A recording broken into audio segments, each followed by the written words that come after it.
Garuda Express, an international courier service. మరో 2 రోజుల్లో Bhuma Akhilapriya MLA స్థాయి నుంచి మంత్రిగా మారబోతున్నారు. ఈ మేరకు భూమా వర్గీయులకు చాలా ఖచ్చితమైన సమాచారం అందిందట.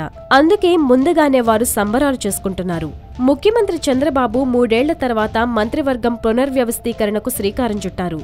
ఏప్రిల్ 2న ఎన్నో మార్పులు చేర్పులు ఉంటాయని తెలుస్తోంది. కొంతమంది మంత్రులకు ఉద్వాసన పలికి కొత్త వారిని తీసుకోబోతున్నారని సమాచారం. ఎప్పుడెప్పుడా అని ఎదురుచూస్తున్న ఆశావహులెంతో మంత్రివర్గంలో చోటు కోసం తీవ్ర ప్రయత్నాలు కూడా చేస్తున్నారు. అయితే తన తండ్రి వల్ల భూమా అఖిలప్రియకు మొదట బెర్త్ ఖరారైనట్లు తెలుస్తోంది.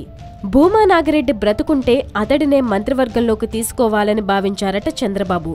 ఆయన మరణంతో అతని కూతురు అఖిలప్రియకు మొదటే మంత్రివర్గంలో స్థానం ఖరారు చేశారట. మంత్రిగా అఖిలప్రియ ఎంపికైతే ఏపీ క్యాబినెట్లో ఆమెనే అతిపిన్న వయస్కురాలవుతుంది. ఆమె విద్యావంతురాలు, నెమ్మదస్తురాలు కావడంతో చంద్రబాబు కూడా ఆమె పట్ల ఆశావహంగా ఉన్నారని సమాచారం. అఖిలప్రియ ఆస్ట్రేలియాలో ఎంబీఏ పూర్తి చేసి వచ్చారు. తల్లి మరణంతో ఆ స్థానంలో జరిగిన ఉప ఎన్నికలో గెలిచారు. అనంతరం వైసీపీ నుంచి టీడీపీలో చేరారు.